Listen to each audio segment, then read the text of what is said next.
Alô galera, esse é o canal Esporte Canapiense. Estamos aqui cobrindo a primeira rodada dos jogos dessa liga.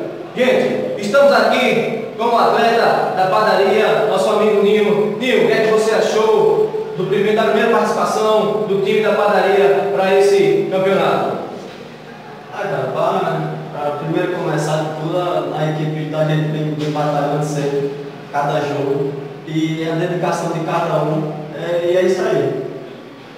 Você que foi um dos protagonistas desse jogo, jogou muita bola, fez muito passe, deu chapéu, muito bom mesmo, muito bom mesmo. O que você quer dizer sobre a outra equipe também, que fez uma belíssima partida? Cara, primeiramente obrigado aí, mas eu tento sempre praticar meus passes em quadra, né?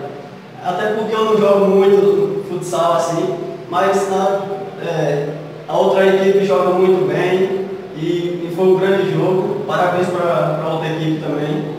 Muito bom os jogadores.